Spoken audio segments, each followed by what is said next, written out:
The smooth heel returns home. Have you ever spent a sleepless night while your thoughts ran in circles? Have you ever had to wrestle with a difficult decision?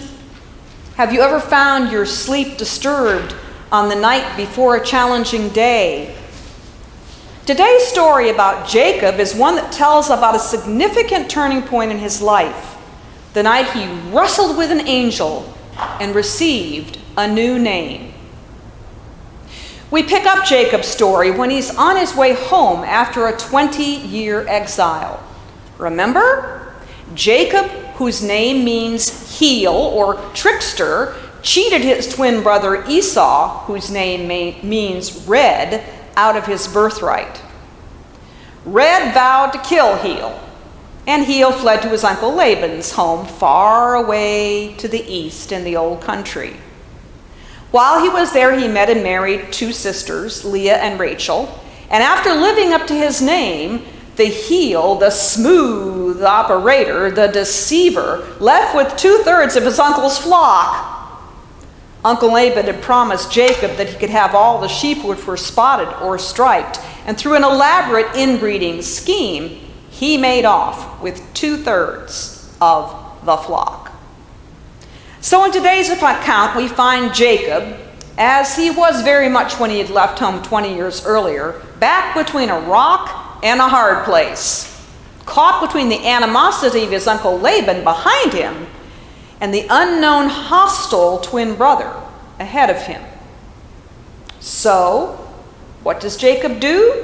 He sends his wives, his children, his flocks ahead of him across the ford of the Jabbok River. Perhaps Esau would take pity on him. Jacob also sent several herds of sheep ahead as a present for Esau, for he has heard that Esau is coming to meet him with 400 men. Jacob, the heel, the smooth operator, the deceiver, is left all alone. And all night he wrestles with an angel. Have you ever watched wrestling on TV? Not so much the commercial professional wrestling, but the real stuff, the Olympic wrestling. It's much a game of mental skill as physical training. The two wrestlers are intertwined, flesh to flesh. They are in an embrace of tension, one trying to trip the other, to pin them to escape from a hold. It is an embrace of adversaries. This story reminds us that our encounters with God are not casual or comfortable. In the Narnia books, the famous series by the Christian writer C.S. Lewis, a group of children, two brothers and sisters, visit a land where Jesus Christ is depicted as the lion, Aslan.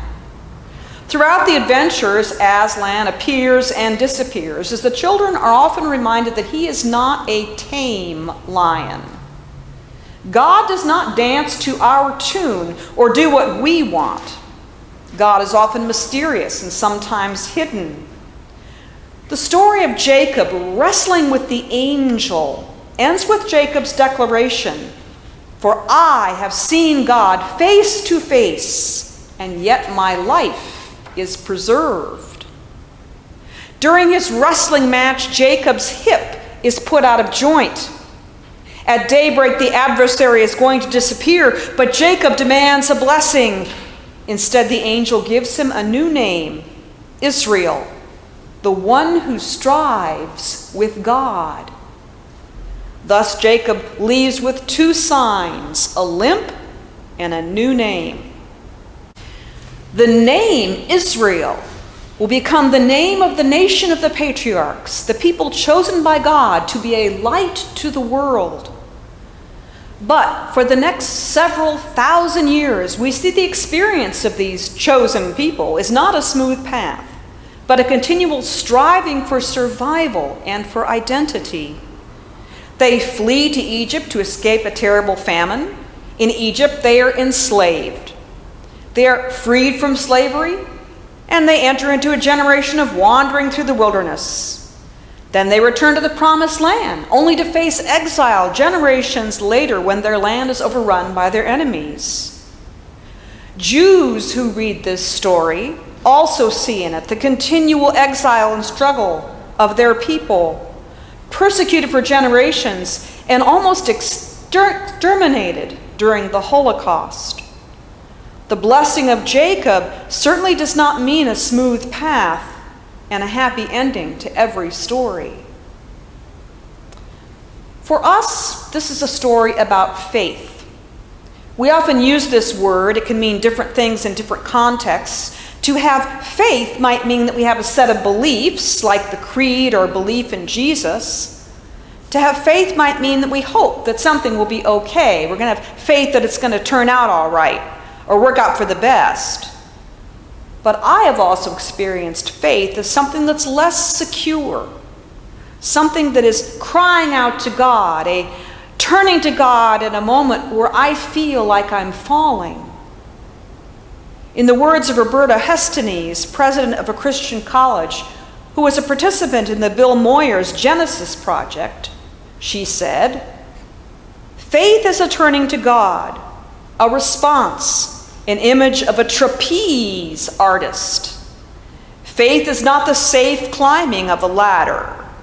Faith is being willing, able, gutsy, vulnerable, and courageous enough to let go of the safety and security of the swinging bar in the middle of the air in order to take the hand of the one who will meet you. Faith is what you do between the last time you experienced God and the next time you experience God." We have in Jacob's long story two dreams. In his youth, while running away from home, while seeking a new life, Jacob dreams of the angels on the ladder up to heaven. And now in his adult life, married, successful, wealthy, yet still estranged from his family and his home, Jacob wrestles with the angel who renames him and wounds him. Each time, this man, who has mostly been known as a schemer and a deceiver, is met with the truth that he cannot avoid. God reaches out to Jacob, not because he is worthy, certainly not, but Jacob finds himself in the place where God finds him. Ancient sources have speculated that this is the same location where Abraham went to sacrifice Isaac. In that case, the angel stopped his hand and God provided a ram for the sacrifice. In this case, Jacob is bound to God in a wrestling match and by the wound in his hip. But God provides a new identity, a name that will carry far beyond the scope of Jacob's life and character. In faith, we are invited to wrestle with the God who embraces us. We, like Jacob, are people who want our own agenda. We're more prone to take matters into our own hands and make our own luck. We would like to have clear signs from God, clear voices, clear illumination, or at least we think that's what we want. But what would we do if God did make himself clear? Would we immediately follow his voice and obey his commands? Think of it this way. The people who met Jesus in the flesh did not always follow what he said or do what he asked. In fact, the powerful religious leaders colluded with the Roman overlords to put him to death. For thousands of years, we've not been able to keep the laws or prove ourselves to be worthy of God's love and mercy. Instead, we wrestle with the challenges of life in the darkness of situations that are difficult and painful, frustrating or anxiety-producing. God finds us. We think we are wrestling with life. We think we're wrestling with current events.